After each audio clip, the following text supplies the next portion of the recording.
बिहार के मुख्यमंत्री नीतीश कुमार एक बार फिर गुस्सा गए हैं। हालांकि उन्हें पहली बार गुस्सा नहीं आया है। इसके पहले भी नीतीश कुमार कई दफा गुस्साए हैं। 2 बार तो सदन में नेता प्रतिपक्ष तेजस्वी यादव और आरजेडी एमएलसी सुबोध राय पर अपना गुस्सा उतार चुके हैं। लेकिन बिहार विधानसभा के बजट सत्र में सोमवार को नीतीश कुमार का इस तरह का रौद्र रूप पहली बार मंत्रियों और विधायकों ने देखा। लाइव टेलीकास्ट के कारण लाखों करोड़ों लोगों ने भी इसे देखा। इस बार मुख्यमंत्री ने किसी विधायक या मंत्री पर अपना गुस्सा नहीं निकाला था, बल्कि सीधे सीधे आसन को कटघरे में खड़ा कर दिया था। एक ही घटना को सदन में बार बार उठाए जाने से मुख्यमंत्री नाराज थे, इसलिए उन्होंने मंत्री की ओर से खुद ही मोर्चा संभाल लिया। लेकिन पॉलिटिकल एक्सपर्ट अब इसके मायने निकालने लगे हैं। कुछ तो इसे यूपी चुनाव के साइड इफेक्ट के रूप में देख रहे हैं, तो कुछ लोग इसे स्पीकर के बहाने बीजेपी केंद्रीय नेतृत्व को मैसेज देने की बात कह रहे हैं। लेकिन इस पर तमाम लोग डायरेक्ट बोलने से परहेज करने में ही अपनी भलाई समझ रहे हैं। पहले आप ये सुनिए कि नीतीश कुमार किस कदर सदन में गरमा गए थे।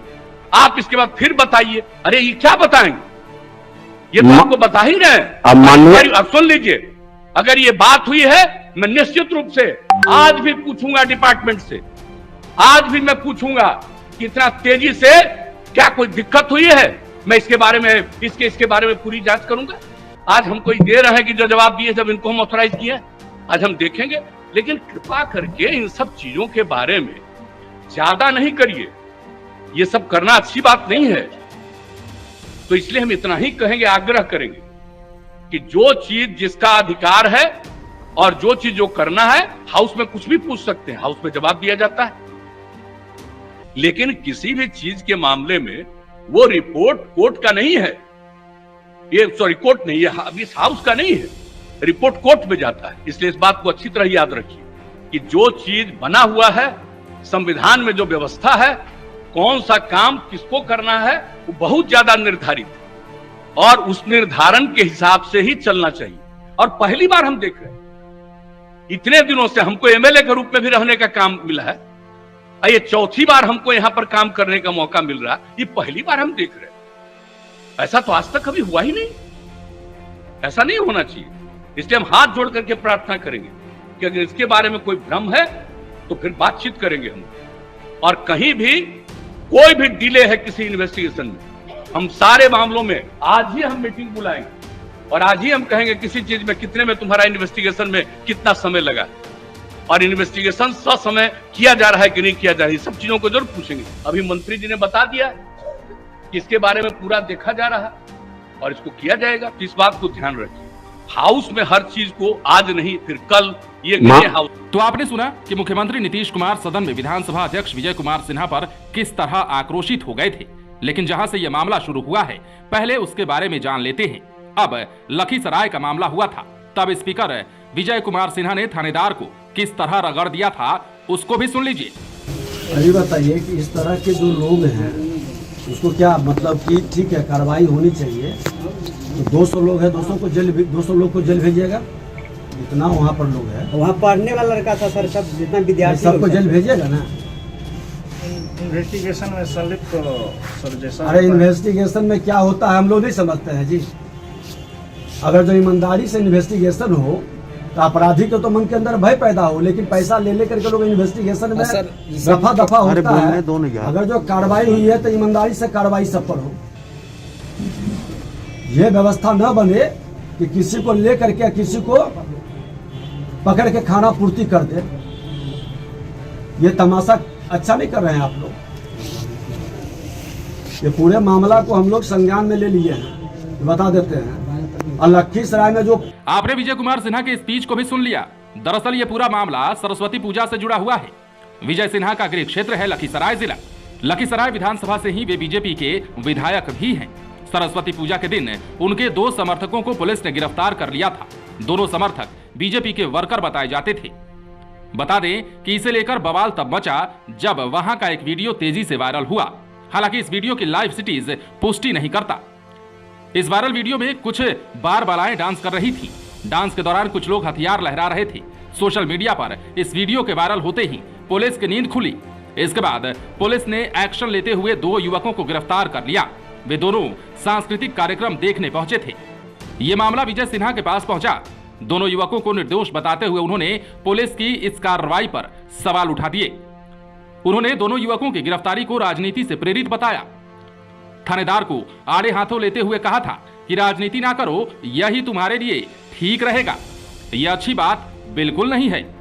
उन्होंने यह भी पूछा कि कार्यक्रम के वायरल वीडियो में स्टेज पर राइफल लेकर बैठे लोगों और नृत्य कराने वाले लोगों पर कोई कार्रवाई क्यों नहीं हुई। गिरफ्तार गौतम महतो और अमित महतो कार्यकर्ता हैं जो डांस देखने आए थे। दोनों को घर से बुलाकर जेल भेज दिया गया। जब आपके क्षेत्र में उक्त आयोजन हो रहा था तब आप लोग कहां थे? आपकी पुलिस कहां थी? क्या थानाध्यक्ष को फील्ड में नहीं रहना चाहिए? मैं इस पर मुख्यमंत्री और डीजीपी से बात करूंगा। इसके बाद से ही लखीसराय का यह मामला लगातार विधानसभा में उठाया जा रहा है। कभी बीजेपी की ओर से तो कभी विपक्ष की ओर से इस मामले पर मंत्री से जवाब तलब किया जा रहा था। मंत्री की ओर से जवाब भी दिए जा रहे थे। एक बार फिर से ये प्रकरण सोमवार को उठा। इसे उठाने वाला कोई विपक्षी विधायक नहीं था, बल्कि सत्ता पक्ष में शामिल बीजेपी के ही विधायक ने इस मामले को उठाया था। बीजेपी विधायक संजय सरावगी ने इस साल के शुरुआती दिनों में 9 लोगों की हत्या का मामला उठाया और कहा कि इन मामलों में गिरफ्तारी नहीं होने से अपराधियों का मनोबल बढ़ता जा रहा है और जनता में भय व्याप्त हो रहा है। विधायक और मंत्री के बीच हो रहे सवाल जवाब से स्थिति थोड़ी असहज जरूर हो गई थी।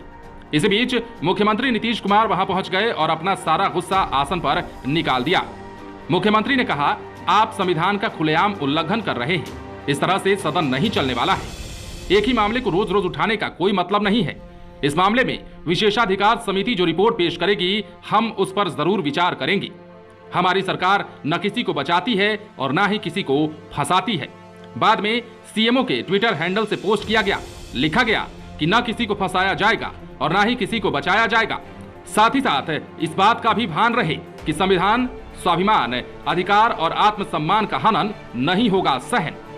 बिहार विधानसभा अपना शताब्दी वर्षगांठ मना रहा है, लेकिन 100 वर्षों के इतिहास में पहली बार नीतीश कुमार का यह गुस्सा लोगों ने देखा। गुस्से के पीछे पॉलिटिकल पंडित केवल लखीसराय को बहाना मान रहे हैं। नाम नहीं बताने की शर्त पर कुछ लोग इसे यूपी चुनाव का साइड इफेक्ट मान रहे हैं। दरअसल जेडीयू और बीजेपी के बीच कई मुद्दों पर शीत युद्ध चल रहा है। जातीय जनगणना और स्पेशल स्टेटस तो सबके सामने है। कहा जाता है कि यूपी चुनाव में बीजेपी के दोबारा सत्ता में आने के बाद पार्टी के कुछ नेता बिहार में चिढ़ाने वाले बयान लगातार देने लगे थे। यहां तक कहा जा रहा था कि अब बिहार में भी बुलडोजर चलेगा, बिहार में भी बुलडोजर वाली राजनीति होगी। यहां तक कि जीत के दिन तो पटना में बीजेपी के कार्यकर्ता बुलडोजर पर चढ़कर भी नाच रहे थे। यह विपक्ष ही नहीं, सत्ता में शामिल जेडीयू को भी नागवार गुजर रहा था। हालांकि उधर से कोई जवाब नहीं आ रहा था। यहां पर यह भी बता दें कि पिछले दिनों नीतीश कुमार के नाम पर एक हवा फैली थी। कहा जा रहा था कि नीतीश कुमार राष्ट्रपति बनने वाले हैं। विपक्ष इसे लेकर रणनीति बना रहा है। बाद में इसका खंडन खुद नीतीश कुमार ने ही किया था। हालांकि बाद में यह कहा जाने लगा कि अफवाह के पीछे बीजेपी का ही हाथ है। पॉलिटिकल एक्सपर्ट की माने तो इन्हीं सब कारणों से नीतीश कुमार अचानक सदन में आग बबूला हो गए थे। इसे लेकर दोनों खेमों में जबरदस्त नाराजगी बढ़ गई है।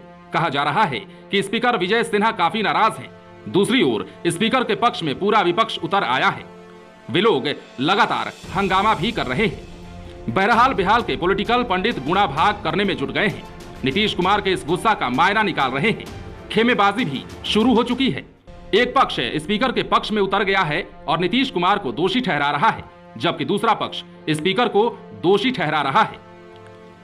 लोग तो यह भी कह रहे हैं कि स्पीकर को अब इस्तीफा दे देना चाहिए। बयानबाजी तेज है। विपक्ष सीधे सीधे नीतीश कुमार को दोषी मान रहा है, लेकिन दबी जुबान से यह भी चर्चा तेज है कि लखीसराय के बहाने जिन्हें मैसेज देना था, नीतीश कुमार ने उन्हें मैसेज दे दिया है कि आने वाले दिनों में कोई बड़ा सियासी खेला बिहार में दिख जाए। आप बने रहे लाइव सिटीज के साथ। यदि आपने इस चैनल को सब्सक्राइब नहीं किया है तो सब्सक्राइब कर लीजिए, ताकि हम आपको खबरों से अपडेट रख सकें। लाइव सिटीज के लिए पटना से राजेश ठाकुर की रिपोर्ट।